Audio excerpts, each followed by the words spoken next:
Hello everyone who is watching this video. Welcome to Accountability Conversation Show, which is brought to you by Youth for Innovation Trust and Umahlekisa Comedy Club. Today I'm being joined by one beautiful, gorgeous lady and gentleman. Can you introduce yourself? Oh, okay. Thank you to Youth for Innovation. Thank you to Umahlekisa and Umahlekisa. Anyway, my name is Tawanda Ruzive, Cllr Tawanda Ruzive for Ward 6 in Bulawayo.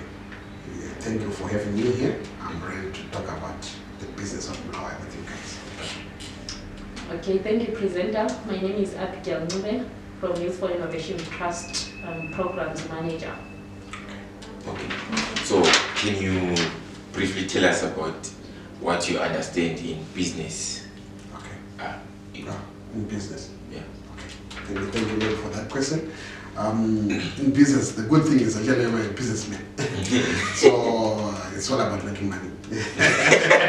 When going business, you have to make money. It has to be profitable at the end of the day. Yeah, it might not be dollars, but it can also be in terms of the benefits to the communities and all that. But there has to be those benefits. In other words, there has to be a residual of the efforts you are putting in place. Yeah. So basically, that's a crunch, the description of what a person does when they're in business. Okay, what I can say about business is that whatever you are doing, whatever you are venturing into, the end product should be money. You make sure that whatever you're doing will make profit. Yeah, that's business. Okay. We understand that in Bulawayo right now, we are facing a challenge of amanzi and izinto ziyahamba. We are being attacked by coronavirus. So what is it exactly that City Council is doing about it? Okay. I'll tell you, I'll just give you a brief synopsis about water situation in Bulawayo, the southern side of the country generally. I think since the 70s, everyone knows that Bulawayo has got a serious crisis. Since the 70s, I'm talking of during Smith's regime, then came in the new government in 1980. They knew about it. I can assure you nothing much has been done, right? But I don't want also to be part of this council which is going to just come here and be crying to say these problems are known, so we can't do anything about it. I'm happy that I'm seated here with a grouping of youngsters who call themselves Youth for Innovation. It's speaking to me very well to say, when in Bulawayo, I don't know whether by design or what NAST, right?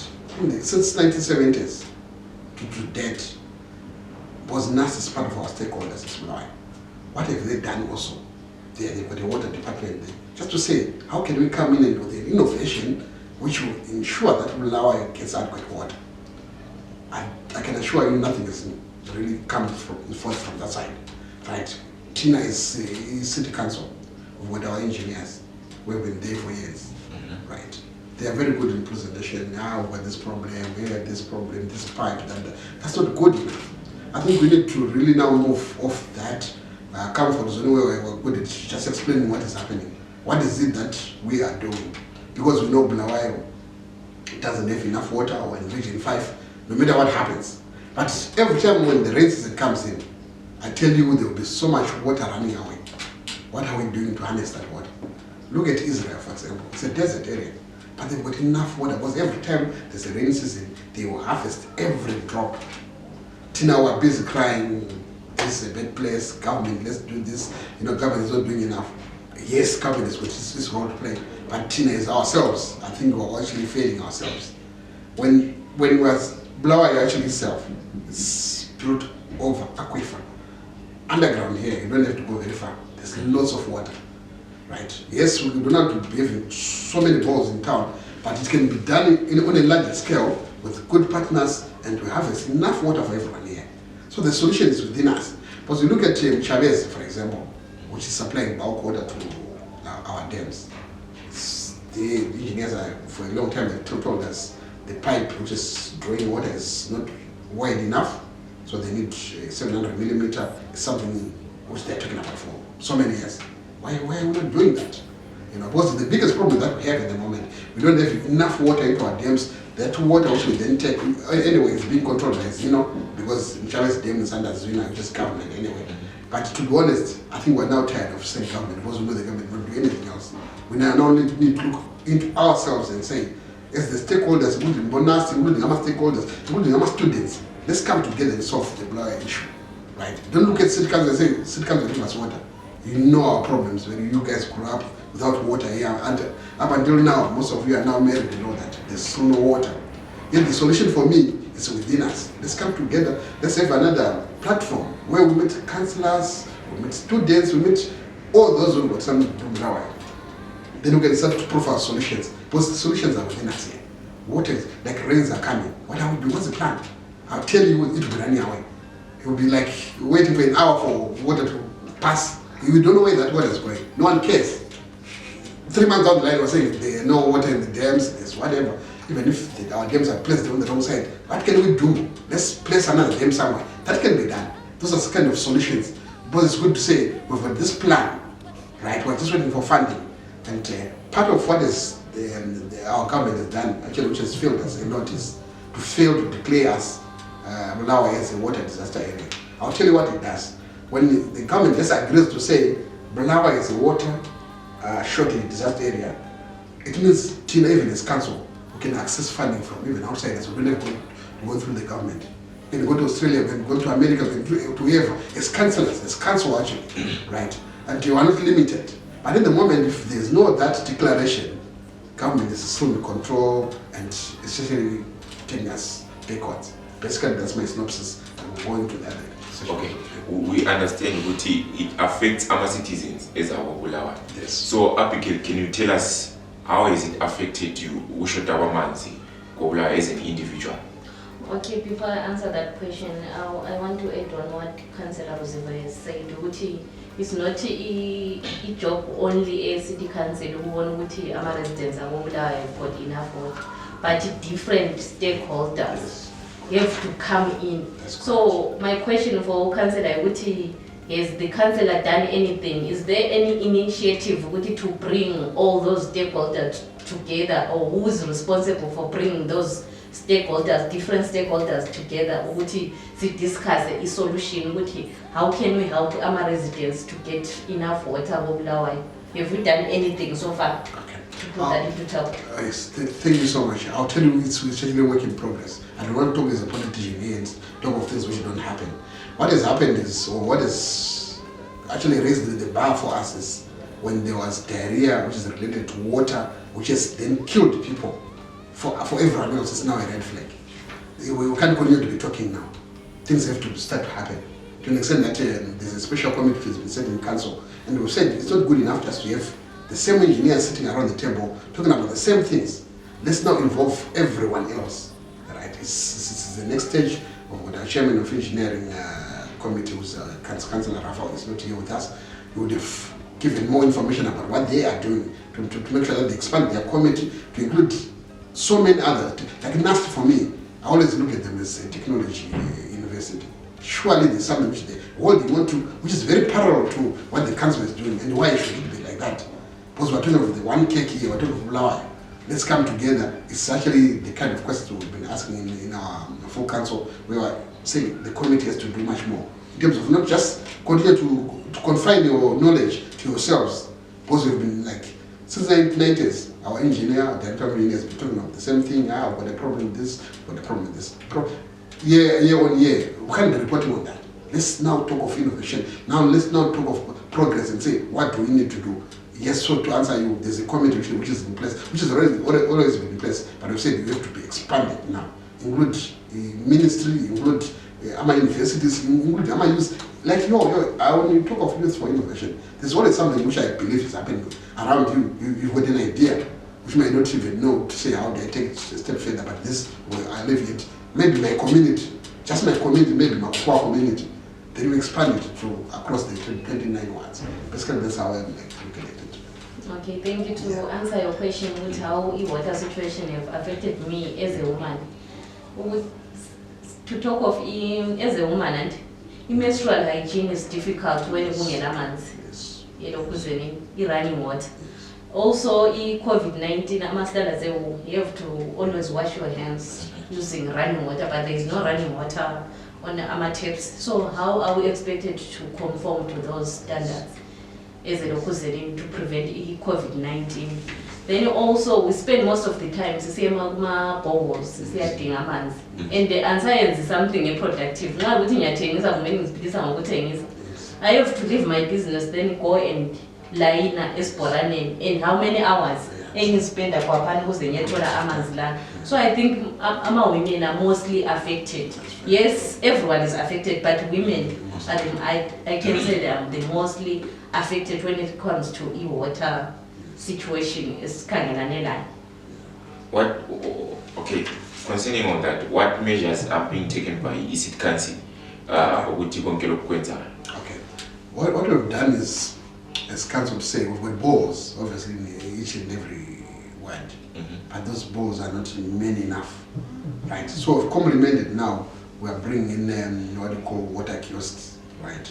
We were saying we've got about 8 bowsers, which are not good enough as well, but they are just not complementing the balls. So every day these bowsers are just purely carrying water, taking them to designated places within each ward to say people, then we increase, right? Maybe then the risk is now people, whenever there's water, it's like when you've got your basic commodity, there's queue, there's regulations of COVID now being also exposing our people to COVID because of that. But the water kiosks have really gone a long way in trying to alleviate the problem.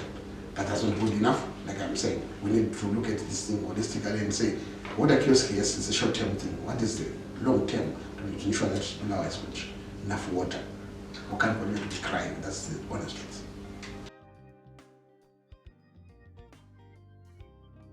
What is the role of the city council as coach? And you as coach or donors and who is responsible for repairing them? Because as a repair, it takes time to repair.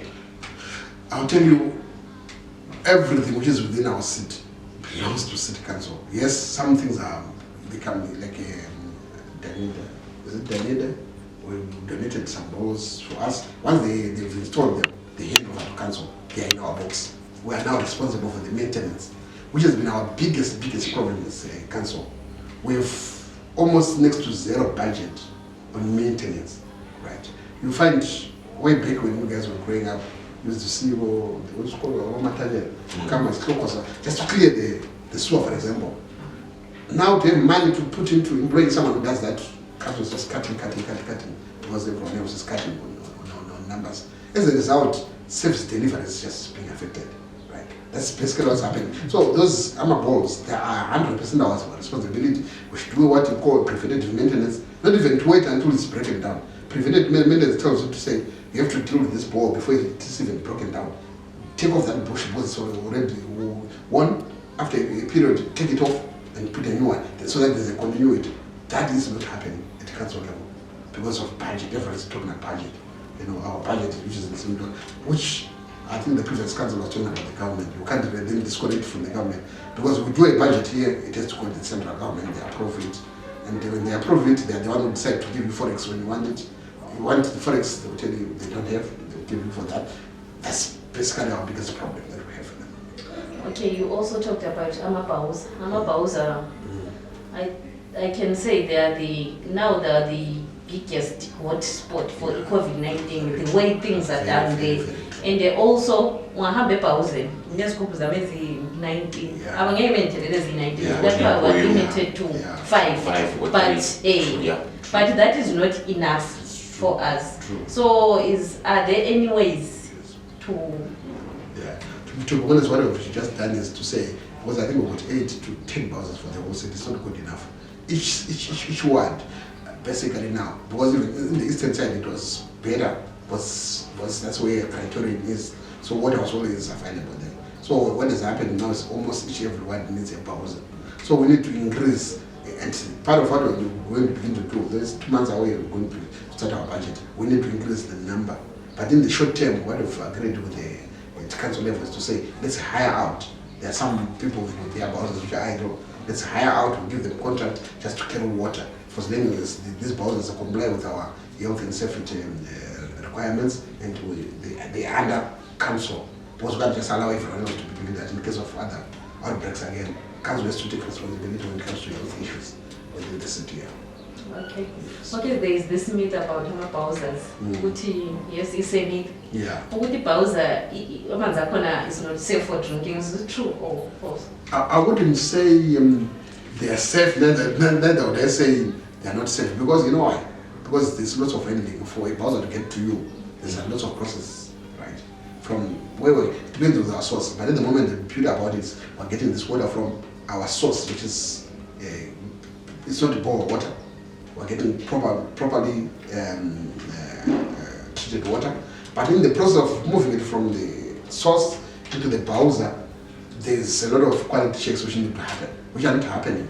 At the moment, we're just praying and thinking, no, we just hope there's not another outbreak. Because we can't really stick our heads and say it's 100% safe. What is it that is stopping the quality check? It's the whole process now to say, when you get your Bowser, because you know, it's not like council alone. When I come with the Bowser, you got your school was there. They're also part of the process there. Because I don't know what was there before. And you think you want water, you are not worried a lot about that. So even when the deaths which happened in Ruzive, we don't know exactly where. Because it's a whole chain. So I think as council, still the responsibility is ours to say, if we're going to give you water with Bowsers, let's have a process which ensures that this water is safe. Or even to have a simple check to say, at this point, before we dispatch this water, our chemist is happy, we're moving ahead. So that there's always a cut off when something happens in the communities. Surely it should not come back to us. We should be able to say, up to this point, we're okay. You know, at the moment, I can assure you that it's not happening. Okay. All right, my last question to you. You talked about aquifer water. Yes. There's lots of water underground. Lots of it. So what is City Council doing to harvest that water?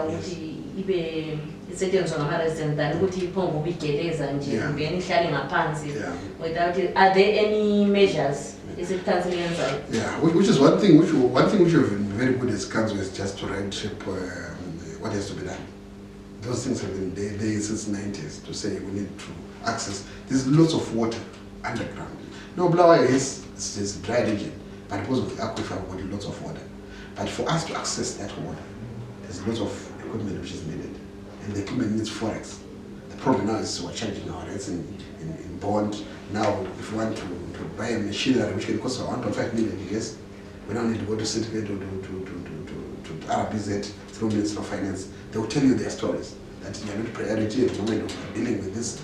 It dies away. That budget here goes away. They will bring it again. You know that has been. So I'm like saying, it's not good enough now to continue to say our government is letting us down. Yes, they are. But what can we also do as stakeholders ourselves? Let the government join us. They'll find us at another level.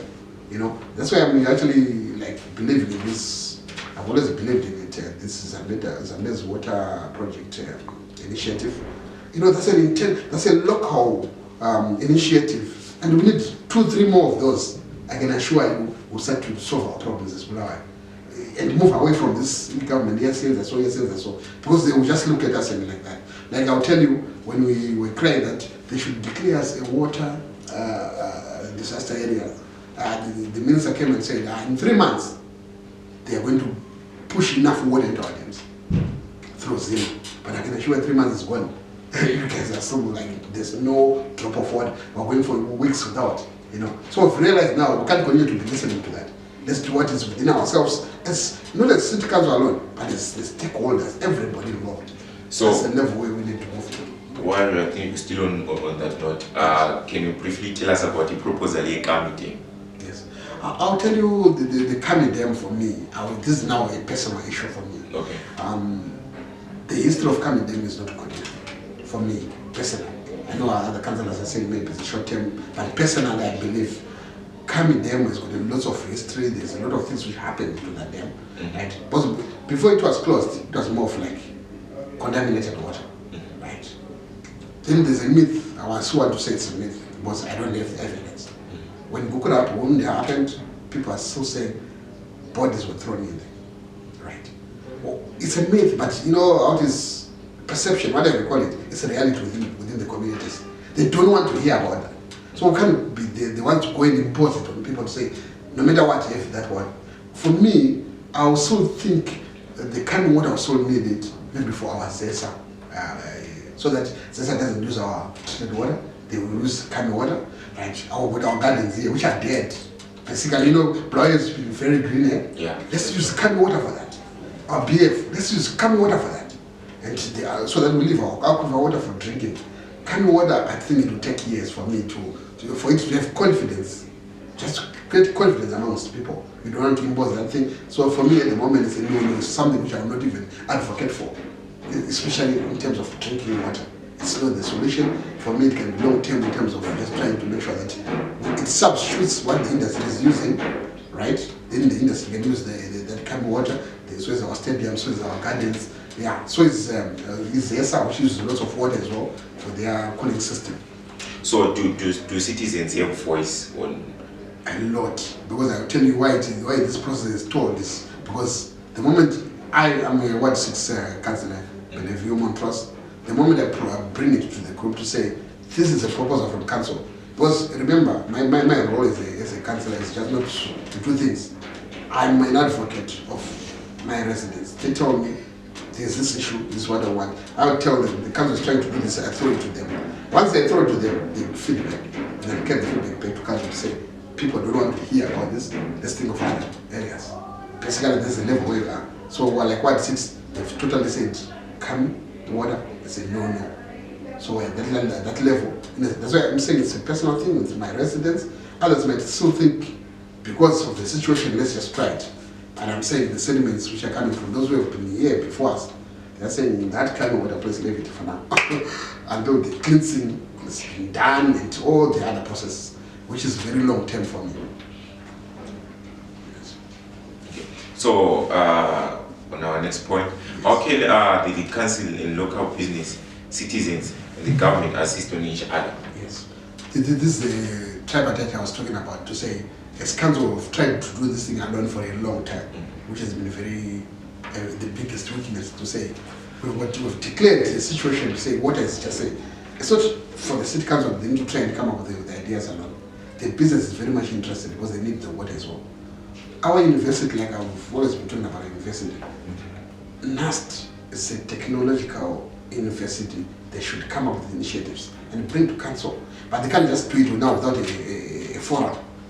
We need to create the forum, which is part of what we just said to our engineering committee to say, we now need to look outside just the council, involve everybody else, so that there's no blame game. Because people don't know what we're doing.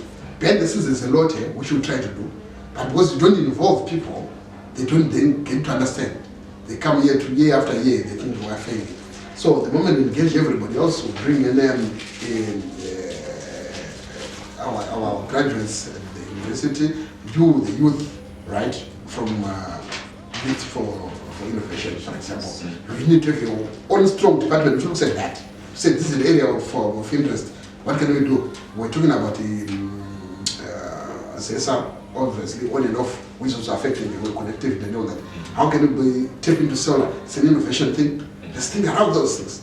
Put it on the table, involve your council. Because council, once you come to me as a councillor, with a petition, say, well, this, we want to come and have this proposal, and we've got an idea. Because some people out there, you guys can actually source funding from outside more than we can do as a council. Because people who are looking from politics, or looking from that.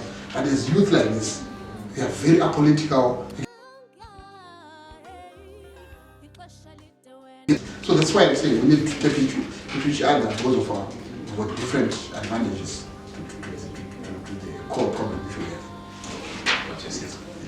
Okay, yes, I will just add on to what the councillor already said. Duty is not service delivery. It's not a thing, only one thing for ECT council. Would wait for ECT council, would ICT council yes as bonnet would that yes as lamans. Yes. Finally when so but we as our residents, as our organization, civil society, as INASTIC, the council which is an innovative university, technological university. We have to sit down. The forum problem how can we complement each other? Solve issues that are affecting us as residents. Because at the end of the day, City Council will never affected, but China who affected that residents are Bulawayo. So I think you have to work on that. Lati as Youth for Innovation Trust and once it is a Panama proposal, you have to think about what are the main issues that are affecting us in terms of the service delivery. Okay, who had 6 years in Ghana, but as their capacity to feed in to a population in 6. What can we do? How can as proposal to our donors? Since we cancel it, we are apolitical. We're just young people, and we have more access to outside funding than Bona. They are already in a political setup. So I think we have to work together as citizens, different stakeholders come together. So when they not blame each other, but what are you doing when no one so I think we have to come together that in our the future. Yes, correct.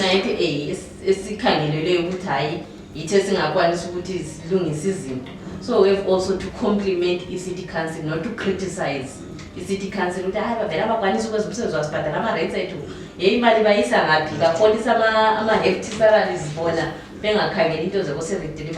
to just compliment each other on that. So your last words as a councillor to the viewers, what is it that has to be done as a council?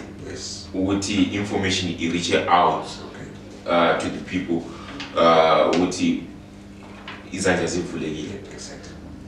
They can come.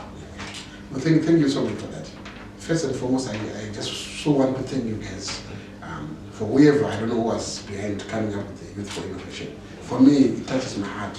It tells me that the youths are very responsible, they are worried about their city, they are worried about the future, they are involved, which is the biggest problem, But most of the youths who are just out there drinking, doing nothing really. When it comes to complaints, then they are the loudest. What we are going to do as a way forward is to say, like we're having our full council first week of September. The traction is already there because of what happened in Bulawayo. People now know that we need solutions. We can't be crying, we can't be blaming anyone. We want to actually make a communique to the stakeholders. I think it will come in one of the newspapers, just to say, let's come together, stakeholders, and don't blame each other. Let's proffer solutions to Bulawayo, because the solutions are already there. Believe you me, there are so many people whom we have not even tapped into. Because what the local authority, what the authority find, but let's decentralize our authority and give it to our citizens, so that the citizens can come up and help us to help them. You see, this whole thing of trying to live in a silo, I think should be a thing of the past now. It's part of what we're going to make sure that when we do meeting our September council, we've got something which is clear, that which will also even come back to you guys to say, okay, what council was talking about is now happening. We have been conducted as well to be part of this big agenda to talk about the way forward in terms of the water situation, which I think basically is within us. It's within really us, not government. Forget about government for now. Government can join us later. Let them join us when we're halfway through. That's my parting words there. Thank you so much. Those for your own tenders. To